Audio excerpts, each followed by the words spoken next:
Día de guerra total en la oposición y para analizarlo nos acompañan ni más ni menos que dos de los más importantes analistas políticos de este momento en el país. Me refiero al director de Le Monde Diplomatique, José Nathanson. Ustedes lo conocen seguramente porque acompañaba aquí al gran Marcelo Slotoviazda en su desafío. Y a Mario Santucho, el director de la revista Crisis, que también tiene la gentileza de acompañarnos. Vamos a discutir con ellos hasta dónde puede llegar esta crisis opositora. Pero antes me presenta los últimos hechos Lucía Isikoff. Buenas noches. Buenas noches, Ale, ¿qué tal? Bueno, hoy pasó algo que sin duda va a tener un costo para Horacio Rodríguez Larreta y va a tener consecuencias para el PRO. Larreta por primera vez, de modo explícito, desobedece, desautoriza a Mauricio Macri y lo hace convocando a elecciones concurrentes, aunque no las llama así en el video que ahora vamos a ver, en la ciudad de Buenos Aires. Mirá el anuncio que sale hoy, un día después de que Macri le dijo: esto no lo hagas. A ver. Como jefe de gobierno, me toca la responsabilidad de decidir cuándo y cómo se vota en la ciudad. Y hoy quiero contarles que tomé la decisión de que los porteños votemos el mismo día que se vota en las elecciones nacionales. O sea, el 13 de agosto las PASO, el 22 de octubre las generales y el 19 de noviembre el balotaje si lo hubiese. Esto evita que los porteños tengamos que ir a votar hasta 6 veces en el año. Nos ahorra mucho tiempo y nos evita gastos innecesarios. Y lo vamos a hacer con boleta única electrónica, que es un sistema más ágil, más sencillo, más transparente. Y es una bandera del PRO que inició Mauricio en la ciudad en el 2015 y que también promovimos junto a todos, Juntos por el Cambio, a nivel nacional. Lo dice casi con cariño por Mauricio, ¿no? Citando a Mauricio, desobedece a Mauricio. ¿Por qué pasa esto, Ale? Porque en realidad lo que fue tejiendo Larreta fue una serie de acuerdos con distintos actores y acuerdos que se contradicen, ¿no? Que no puede sostener. Uno de esos acuerdos fue garantizarle a Lustó una igualdad de condiciones en la competencia en la ciudad de Buenos Aires para sucederlo como jefe de gobierno. Y otro de esos acuerdos es bancar a Jorge Macri tal como quiere Mauricio Macri. Bueno, en todo ese embrollo de cuestiones, Larreta tiene que cumplirle a Lustó. Los radicales pedían que Lustó, en este caso en la ciudad de Buenos Aires, pueda ir enganchado a las boletas nacionales de Patricia Bullrich y de Horacio Rodríguez Larreta, algo que el PRO dice no, o desdoblar la elección. El PRO también dice no. Entonces, bueno, Larreta, en acuerdo con Lustó, decide llamar a elecciones el mismo día en la ciudad de Buenos Aires, pero vamos a tener 2 urnas distintas, una lista sábana para votar los cargos nacionales y una boleta única electrónica, como lo decía Larreta, para votar los cargos locales. Para profunda desilusión de Macri, ¿no? Claro, porque bueno, ¿qué es lo que pasa en todo esto? Es que a Jorge Macri le convenía estar enganchado de la boleta nacional y ahora tiene mucho más complicado su futuro político. Mirá las reacciones, porque sí, esto es tremendo. Es tremendo porque es inédito además. Una profunda desilusión es algo peor que el enojo. No sé si se vuelve de esto, ¿no? Bueno, Mauricio Macri agarra el tuit de Vidal para manifestar lo que le pasa con Larreta. Y además, Vidal, que hay mucho enojo en el larretismo con Vidal porque era una coequiper de Larreta, trabajaba con él y mirá el viraje que hace. El PRO es Juntos por el Cambio, el camino que le prometimos a los argentinos no es este. No hay ambición personal que pueda estar por encima de nuestros valores y del equipo. Somos el cambio o no somos nada. O sea, le está diciendo a Larreta que no es nada, básicamente Vidal, sí. Y por eso el enojo. Y un Mauricio Macri que dice: coincido con María Eugenia, qué profunda desilusión.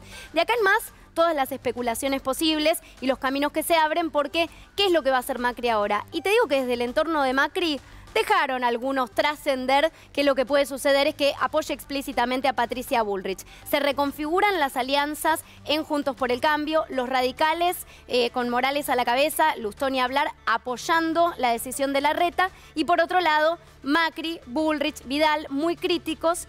Y algunos dicen tal vez sea la forma de irse con Milei. Mirá por qué se abre el doble discurso, ¿no? En el PRO, porque mirá lo que decía María Eugenia Vidal hace unos años sobre la boleta única.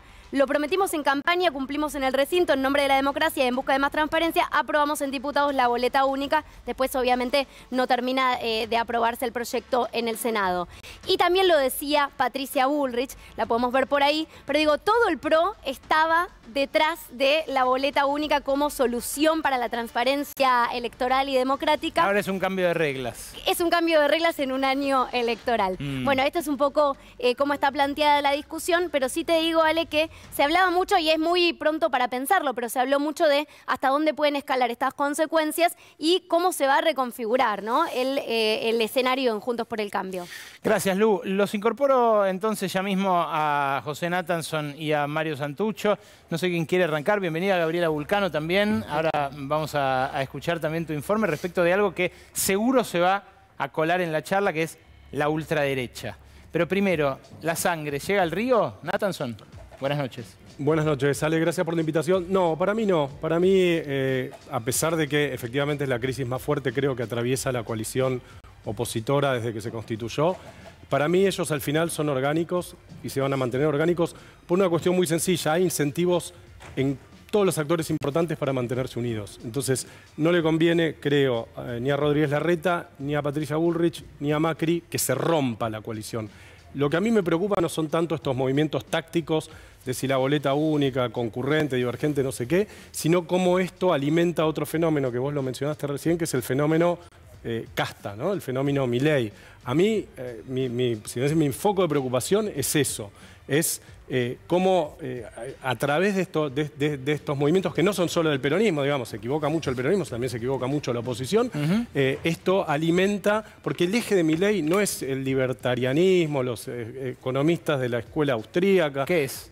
Es la antipolítica, es la sensación de hartazgo profundo de una sociedad que está rota, digamos. Me parece que va por ahí. Ahora vamos a eso, pero antes quiero, Mario, tu opinión sobre esto que está pasando en PRO y en Juntos por el Cambio.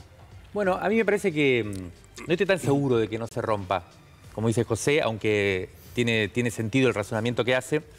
A mí me parece que sí hay ciertos incentivos, sobre todo para Patricia Bullrich, para quizás ir por afuera, ver la posibilidad, se sabe que coincide bastante ideológicamente e incluso en la narrativa que está construyendo, en qué quiere representar, y claramente está queriendo representar más a lo que podríamos llamar la ultraderecha que a lo que intenta, a lo que fue el PRO hasta ahora en general, ¿no? Que en el primer mandato de Mauricio Macri, o el mandato de Mauricio Macri en la presidencia, y Larreta viene a ratificar un poco eso, trata de irse más al centro, de hacer una cosa un poco más consensualista, y me parece que también tiene un problema Patricia Bullrich en la interna del PRO, o de Juntos por el Cambio. ¿Por qué?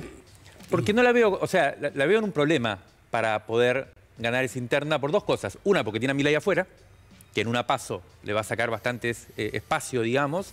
Y por otro lado, porque se sabe que el control de la maquinaria electoral de Juntos por el Cambio, el PRO en este caso, lo va a tener Larreta. Lo tiene Larreta. Ya lo vimos en la interna anterior que hubo también, donde parecía que era muy competitiva con Michetti y finalmente la terminó aplastando. Es verdad lo que se decía antes, que quizás ahora Macri apoye a Patricia Bullrich y eso cambia un poco el escenario. Y algo que también mencionaba José, que puede ser y que tiene que ver con el informe que hacían, que es que Vidal participe de esa interna también y entonces le saque votos a Larreta. Bueno, ahí hay una cuestión que está en discusión, pero más allá de eso, yo creo que sí, este nivel de agresividad y este nivel de interna puede repercutir después de las PASO. Porque más allá del resultado que sea en un eventual paso de Juntos por el Cambio, la idea de que votantes de Patricia Bullrich que pierdan no sigan a Larreta y viceversa es una hipótesis muy posible. Es algo que evidentemente también va a generar cambios en el oficialismo, ¿no? Porque no es lo mismo enfrentar a Patricia Bullrich que enfrentar a Horacio Rodríguez Larreta. ¿Cómo ven el condimento internacional en esta interna? ¿Creen que alguien desde afuera del país mete la cola o incide en estos alineamientos? No, yo no podría decir eso. Lo que sí diría es lo siguiente, tal vez, que es que los candidatos de la derecha hoy en América Latina se parecen más a Patricia Bullrich que a Horacio Rodríguez Larreta. Si vos te fijas, los candidatos de la derecha en Brasil, en Colombia, en Chile, donde había una derecha muy coalicional y muy orgánica durante mucho tiempo, en Colombia, en Chile, en Brasil, en Uruguay, o sea, hay muchos lugares en donde los candidatos de la derecha, porque hay, y le agrego un argumento a lo que decía recién Mario, que es Es cierto, Rodríguez Larreta tiene los fierros del gobierno de la ciudad, puede tomar decisiones políticas importantes a sola firma, como la que acaba de anunciar hoy. Tiene una publicidad fenomenal, tiene un montón de cosas a favor, puede designar dirigentes en puestos importantes en el gobierno de la ciudad, por decirlo de manera elegante, pero Patricia Bullrich para mí tiene algo, que es que tiene el viento de la época. Hay algo del estado del mundo que expresa mejor de ese mundo, ¿no? De ese lado del mundo, de ese lado de la luna, que expresa mejor Patricia Bullrich. Uno lo podría poner en términos contrafactuales. Rodríguez Larreta hoy debería ser el candidato incontestado de la oposición. Era el jefe de gobierno, religió de manera apabullante, perdió Macri. O sea, tenía todo para ser el candidato incontestado. ¿Por qué está disputada esa elección? Perdón, tiene muchísima más guita. Mucha más plata. Patricia Bullrich no es ni diputada. Patricia Bullrich está juntando a $3.000 en almuerzos. Patricia Bullrich solo tiene nitidez en su discurso. En la mesa es siempre la más extrema, está claro. Y tiene lo que yo decía, expresa el espíritu de algo que está pasando en el mundo. ¿Quiere decir esto que vaya a ganar? No, pues estos candidatos de derecha que se parecen a Patricia Bullrich, en Chile perdieron, en Colombia perdieron, en Brasil ganaron, después perdieron, en Estados Unidos ganaron, después perdieron. O sea, no quiere decir que vaya a ganar. Gaby, pero hay algo que va en ese sentido, ¿no? Ustedes han hablado durante todo el día de hoy con fuentes del PRO y de Juntos por el Cambio, así que siéntanse yo libres. lo que veo respecto a lo que están marcando es que depende con quién hablaras, la novedad, la decisión de Larreta se leía de modos muy distintos. Algunos me decían el larretismo, ¿no? Pero este fue el verdadero lanzamiento de Horacio Presidente. Y desde lo que es el macrismo y el enojo le va a salir el tiro por la culata porque lo que puede pasar es un alineamiento de Macri, Bullrich y Vidal que lo termine de aplastar a Larreta. Me parece que una de las cosas que se le pedía a Larreta en la interna, además de cortar la moderación o volver a la moderación y toda esta ambigüedad que se le fue pidiendo, es demostrar que no va a ser la marioneta de Macri. Entonces, se volvía muy necesario un gesto de autonomía y Macri lo terminó cercando porque Macri sale muy fuerte ayer a decirle a Larreta, no hagas esto. Y al decirle no hagas esto, o Larreta obedece, claro, porque además se sabía que estaba decidido, obedece o termina rompiendo con Macri y esta es la opción que tomó. ¿Gaby? Sí, ahí retomo lo que dice Lucía, porque por un lado era una decisión tomada, que el propio Macri la sabía y casi que te diría que la fue elaborando con su frase de el próximo presidente no va a ser una marioneta, pensando en que el próximo presidente va a ser alguien de Juntos por el Cambio y puntualmente alguien del PRO. Hoy hablaba con un dirigente muy cercano a Larreta que me decía, bueno, o es el líder, el estadista de la coalición opositora, o es simplemente un jefe político de un partido que casi vecinal en el sentido de que lo acotaba lo que es la ciudad de Buenos Aires. O sea, este dirigente básicamente te dice, él renuncia al PRO para encabezar Juntos por el Cambio. Así es, y la muestra es que tanto la Unión Cívica Radical como la Coalición Cívica se alinearon detrás de Horacio Rodríguez Larreta, donde él también se siente mucho más cómodo con ese sector en tanto a sus ideas políticas, a los modos, porque la verdad es que se suele sentir incómodo con los modos que adoptó Patricia Bullrich, el propio Mauricio Macri, y ahí la lectura, bueno, es variada según obviamente quién la hace. Desde el sector más duro del PRO dicen va a terminar perdiendo Larreta, y en el caso de los dirigentes larretistas dicen, bueno, ojo que lo único que tiene Mauricio Macri es el apoyo de María Eugenia Vidal, que no suma demasiado en términos electorales, de Patricia Bullrich, que es cierto que es un voto duro del PRO y que está en disputa con Javier Milei, pero el propio Mauricio Macri tiene una imagen negativa muy alta. Altísima. Por lo tanto, casi que con alivio, cerca de Rodríguez Larreta dicen, la verdad es que si levantan la mano de Patricia Bullrich, casi que nos hace un favor. Epa, mira vos. Bueno, hoy fíjate lo que dijo Rodrigo Marra. Rodrigo Marra es un personaje casi rocambolesco de la política argentina, un chico que se jacta de la guita que hace invirtiendo en la bolsa, la dieta suya como legislador, invirtiendo en empresas que después tiene que regular como legislador, en fin, también un signo de época su existencia. Pero hoy a Larreta, mirá cómo lo definió.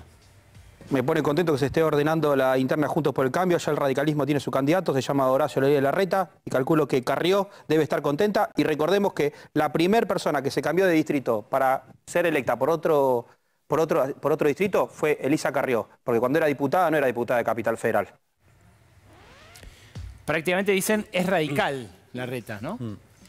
Sí, la posición de Milei y su gente siempre es criticar a Larreta como el moderado, ¿no? Cambiemos con K. Ahora, recién decía cosas a favor de Patricia Bullrich, digo algo a favor de Rodríguez Larreta también para balancear, porque no me parece. No, quiero decir lo siguiente, Rodríguez Larreta también ha demostrado que toma riesgos, porque con esto tomó riesgo. El riesgo para mí no es que se rompa Cambiemos, el riesgo es que Macri la apoye a Patricia Bullrich. ¿Cuánto vale ese apoyo, como decía Gabriela recién? La verdad que no lo sé.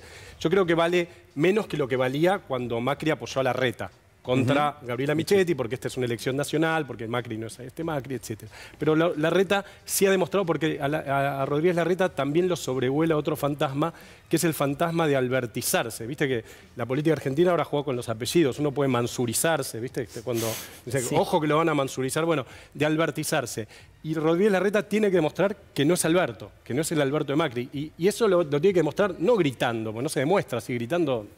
Cualquiera grita, se muestra con decisiones. Y esta fue una decisión que toma un riesgo, corre un riesgo el tipo al tomar la decisión. Bueno, a mí me interesa mucho lo que tenés vos para decir, Mario, sobre la ultraderecha, sobre este clima de época que parece venirnos de afuera, y también sobre qué puede cambiar en términos del bolsillo para todos nosotros si gana uno u otro candidato. Pero tenemos que hacer una pausa, así que vamos a hacer una pausa, seguimos, les pido que nos acompañen, a ustedes también. Bueno, lo asustó al CEO del banco del que te hablé en el editorial, en el arranque, lo asusta a José Nathanson, que dijo es mi principal foco de preocupación.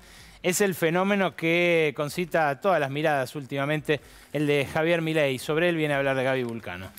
La gran pregunta que se están haciendo por estas horas, te diría desde todos los espacios políticos, es ¿a quién le conviene Javier Milei?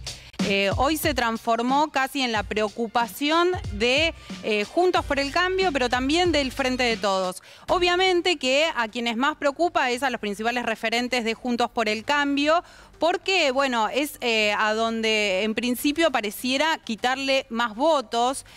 Sobre todo hablábamos recién de la figura de Patricia Bullrich, donde todo el tiempo la presidenta del PRO trata de asemejar el discurso, el tono, las formas que tiene Javier Milei a la hora de hablar. No llega a este planteo de la casta política, pero bueno, trata de ver cómo se puede asemejar a ese discurso. El propio Mauricio Macri ha dicho públicamente en muchas oportunidades que tiene coincidencias con Javier Milei, que le ha recomendado que tal vez no utilice determinadas palabras al momento de referirse a algunas cuestiones. Y también es cierto que Mauricio Macri y Patricia Bullrich mantienen conversaciones con Javier Milei.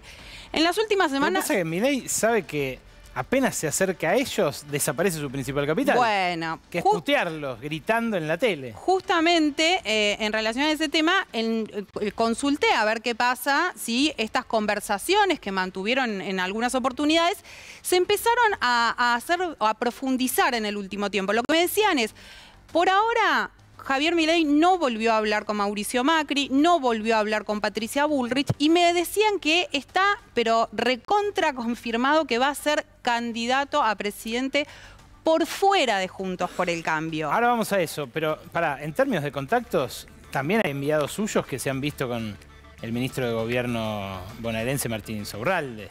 O sea, hay quienes hasta hace 2 semanas decían a nosotros nos conviene que gane Milei porque le quita votos a Juntos por el Cambio. El cuco apareció ahora cuando salieron estas últimas encuestas, la de Aresco sobre todo, que da la posibilidad de balotaje sin Frente de Todos. Sí, por eso a los que más preocupación les genera es a Juntos por el Cambio, pero iba a eso, Ale. Ahí en los contactos, como vos decís, no son solamente con referentes de la coalición opositora, sino también con algunos referentes del oficialismo. ¿Y por qué? Porque en el oficialismo dicen, bueno, a nosotros no nos saca votos, le saca sobre todo votos a Juntos por el Cambio, y lo que se está empezando a ver es que no solamente es Juntos por el Cambio quien pierde votos en manos de Milei, sino también otros sectores como el Frente de Todos o del peronismo no oficialista, si se quiere, sobre todo en la provincia de Buenos Aires. Y ahí aparece cierta preocupación donde dicen, bueno, estamos alimentando a este monstruo, sí, así lo dicen, textuales palabras, off the record, utilizan esas palabras, y ¿qué pasa si finalmente termina en un balotaje? Porque como vos decías, si bien dicen en el entorno de Milei que no tienen números, lo cierto es que las distintas encuestas que se hicieron, que hizo el oficialismo y que hizo Juntos por el Cambio, le están dando un crecimiento sostenido a Milei que va entre el 20-25%, y de ahí aparece la posibilidad de que Bullrich se corte, se vaya de Juntos por el Cambio y arme una especie de alianza con Milei. Lo que decía Mario. Vos lo tenés analizado en boca de él, ¿no es cierto? Bueno, él habla un poco de esto, ahora lo vamos a ver, de esta estrategia, sobre todo después de que el presidente Alberto Fernández hizo una comparación de Milei con Hitler, ¿no? Donde alimentó eso y dicen, bueno, ¿y por qué no hace una alianza con Juntos por el Cambio? ¿Por qué no se va a Juntos por el Cambio como sí está haciendo José Luis Espert? Y dice algo así, escúchalo. Pero lo digo porque, entonces, ¿por qué es importante esto? Porque si vos, al margen de todas las incompatibilidades que yo tengo que hacen que sea imposible que esté dentro de Juntos por el Cambio, es imposible. Pero además es estratégico. Porque si estuviera dentro de ese espacio, es funcional el kirchnerismo. ¿Por qué no lo terminás de matar? Porque lo terminás dejando entrar en la segunda vuelta. Porque están todos los antikirchneristas de un lado y del otro lado están los kirchneristas. Con lo cual, le seguís bombeando, digamos, desde el pulmotor. O sea, es un error. Es decir, lo mejor que puedo hacer, digamos, en mi caso, que además, o sea, probablemente sea el antikirchnerista más extremo de la Argentina, por decirlo de alguna manera, porque me veo agredido todo el tiempo en mis valores de la libertad, lo mejor que podemos hacer es dejarme tranquilo, dejarme competir, dejar de ensuciarme, porque el enemigo es el kirchnerismo. Es fuerte, sí, Gaby.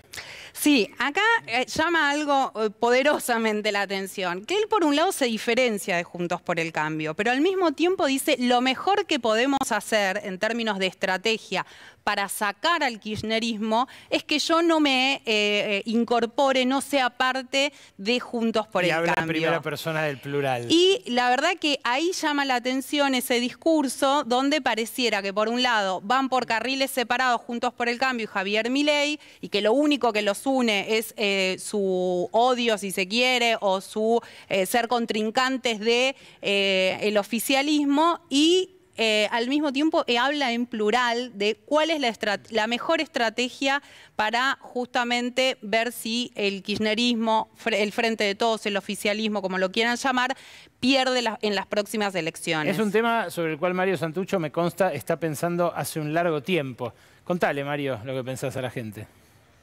Bueno, a ver, a mí me parece que es bien importante tratar como de buscar cierto trasfondo histórico y epocal a esto que está pasando. Salir un poco en algún momento de la discusión más coyuntural, más de los dirigentes. ¿Por qué? Precisamente por lo que decía antes Gaby, que es esta frase que a mí me consta también, que tiran referentes del peronismo, ¿no? Dejemos de alimentar a este monstruo. Porque teóricamente les servía a ellos para sacarle voto a Juntos por el Cambio, y de repente empieza a pasar que aparece con otra dimensión, con otro volumen. Con el antecedente de Trump y con el antecedente de Bolsonaro. Entonces, a mí me parece que hay que salir, hay que ir a cuáles son las raíces y cuáles son la capilaridad que está tomando Milei y este fenómeno. Hoy, por ejemplo, estuve hablando con un importante dirigente del peronismo tucumano. Ajá. Y me decía, están preparando la elección desde mayo.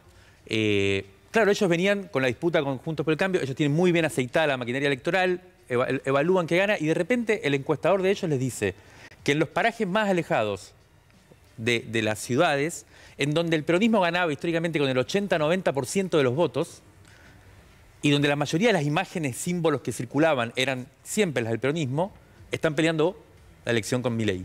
Wow. Que a su vez hizo una alianza con Bussi y se presenta también a gobernador. Bueno, Yo no sé si la elección a gobernador esto se va a expresar tan claramente, porque como digo, esa maquinaria funciona, pero ¿y la elección nacional en agosto? Bueno, ¿qué es lo que pasa acá? Yo veo dos dinámicas de fondo. Una más epocal, si se quiere, que tiene que ver con la tendencia general de la política argentina. Lo que acaba de decir Milei, que yo no había visto esto, me parece muy interesante, es que su misión es desarmar la polarización, desarmar el esquema político que se instaló acá después del 2001 y del 2003, y que había sustituido el bipartidismo, ¿no?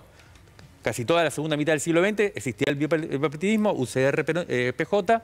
Eso después del 2001 se reorganiza en esta polarización macrismo-kirchnerismo. Y dura 20 años. Y dura 20 años y viene Milei a decir, nuestra función estratégica es desarmar esto.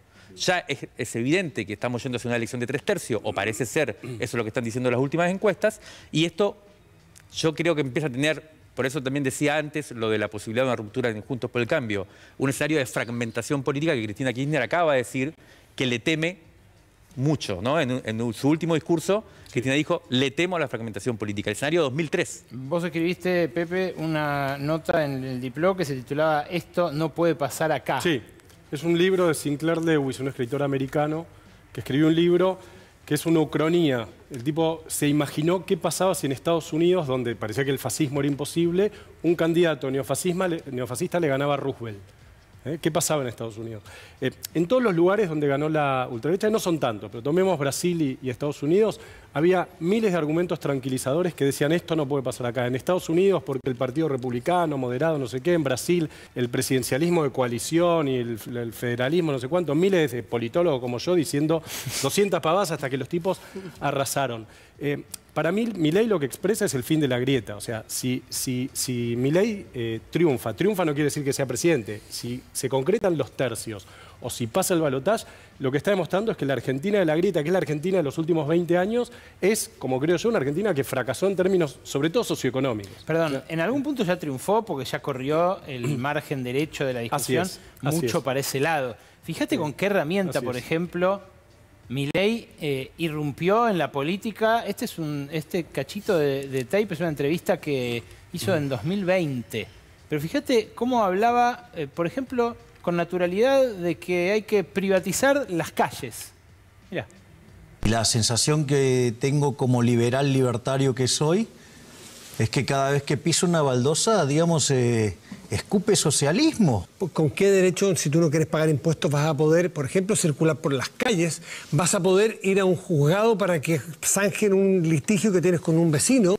Hoy tranquilamente las calles podrían ser privadas. ¿Acaso cuando vos pasás por una autopista no tenés un lector? Sí, claro. Bueno, entonces, digamos, o sea, vos tranquilamente podrías instrumentar un sistema de lectura donde las calles pueden ser privadas, ¿sí? Donde cada uno se encarga de su calle, digamos, y eso le genera ingresos. Con la misma liviandad habló de comprar y vender órganos con Ernesto Tenenbaum hace un par de meses. Incluso le fueron preguntando y repreguntando y terminó diciendo que no le parecería del todo mal también hacerlo con niños. De vuelta, es alguien que me parece la gente vota en mute, no le prestan atención a este tipo de manifestaciones, porque si no, no sé qué pensar. No, lo que pasa es que, de vuelta, yo creo que no es tanto Milei solo. Milei está expresando algo que está apareciendo de muchas maneras. Yo creo que, por ejemplo, Milei hay que mirarlo en el marco de la emergencia de otras oleadas de ultraderecha en los últimos años. Milei es la expresión electoral, ¿no? Que emerge en el 2020, en el 2021 aparece hace una muy buena elección y ahora está... pero en el 2018 había estado la movilización de los evangélicos, que movilizó multitudes de los sectores populares en contra del feminismo, en contra de la interrupción voluntaria del embarazo y logró una victoria política. Ahí vos identificás como un germen, digamos. Ese es un primer germen que, por supuesto, no es todo lo mismo, pero efectivamente emergió. Después nos olvidamos, porque al año siguiente salió la ley, pero no vimos tan claramente que el momento en el que Macri pasa de su elección paupérrima en las PASO, en el 2019, a la remontada en la general, en gran medida se dio con una gira por el interior, coordinada por los evangélicos en el interior, en muchos lugares. Y después hay una tercera emergencia, que también nos estamos olvidando, y que es muy importante, que es la del 1 de septiembre del año pasado. La emergencia de, concretamente, un neofascismo violento, que decide, que está a la derecha incluso de Milei, porque lo que dice es las vías institucionales están muy bien, pero con esto no alcanza, hay que pasar a la acción violenta, acción directa, claro. a la acción directa, un intento de magnicidio que no salió por casualidad, y ya nos olvidamos. Pero eso no es simplemente un copito que salió. ¿Qué hay detrás de eso? Eso es lo que nosotros estamos investigando también, son cosas que tenemos que prestar atención, y hay muchas posibilidades de que acá se esté conformando un actor armado de ultraderecha. Ahí hay algo preocupante que puede tener un condimento internacional, pero también está la propia acción del oficialismo horadando su propia base electoral y empujando a mucha gente de su base. Yo el otro día lo veía en un móvil que hacía quizás algo intencionadamente, pero un conductor de un canal de noticias de la competencia. Y en Constitución, a una hora de trasbordos, de laburantes, un montón de gente le decía que lo iba a votar. Y eso estoy segurísimo que eran votantes peronistas. Es más, poné el fragmentito de cuando le pegan a Sergio Berni la semana pasada después del asesinato de Daniel Barrientos, Rodo, porque me pregunto yo, esos colectiveros a quién votaron en 2019 y a quién van a votar este año. No, Nathanson, más allá de las conspiraciones que se pueden haber... Para mí hay que mirar la sociedad para entender a Milei. O sea, no hay que mirar tanto... Todos tenemos que mirar todo, digamos, pero no hay que prestarle tanta atención a qué pasa con Patricia Bullrich, ¿no? El movimiento táctico. Para mí, si Milei crece es porque hay una ola social que lo empuja. Lo que dice Mario de Tucumán, Milei primero en La Matanza, hay encuestas que circulan con esto. O sea, mucho lo que decías vos del canal de la competencia, gente que decía, ¿y a quién votaste antes? A Cristina y ahora Milei. Bueno, eso es lo que está pasando. ¿Cómo Milei, nosotros hicimos una tapa del diploma con eso, cómo Milei está conquistando a los jóvenes? O sea, los jóvenes que hace 10 años se hacían todos kirchneristas, hoy... en su mayoría son votantes de Milei, sí, en su mayoría votantes de Milei. O sea, hay que mirar una sociedad que... Bueno, la sociedad grita en todo sentido, porque hay encuestas que también le están dando 10% a la izquierda.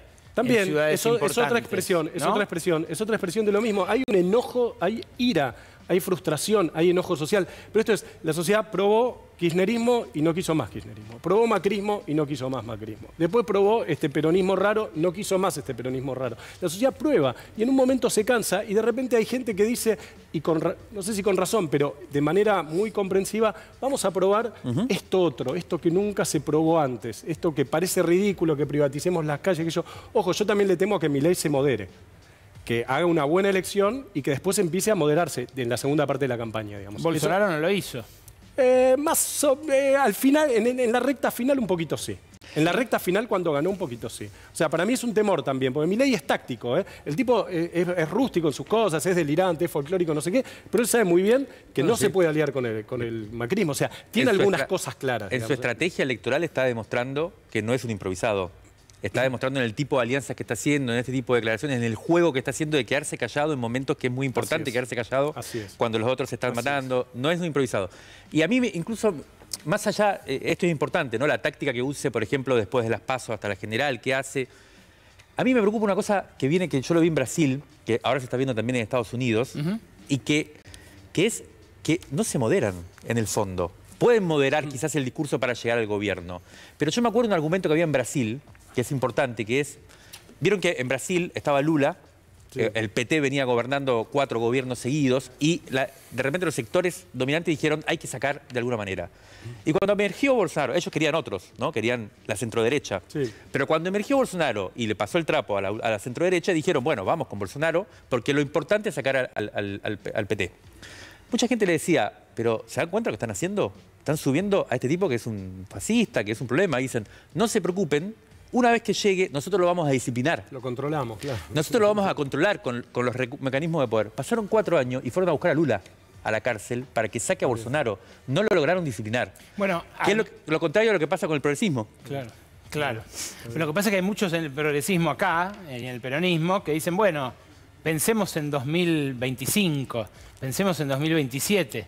La pregunta es si va a haber 2025 o 2027 después de una explosión de las características que ustedes están describiendo. Me quedo con esa inquietud y les agradezco muchísimo. Gracias, Ale, por haber venido. Especialmente a José, es hermoso verte de vuelta acá en C5. Un placer. Y toda la gente muchos que años acá con... Bueno. Recuerda al gran Esloto, al gran maestro. Gracias, en serio, por venir. Gracias.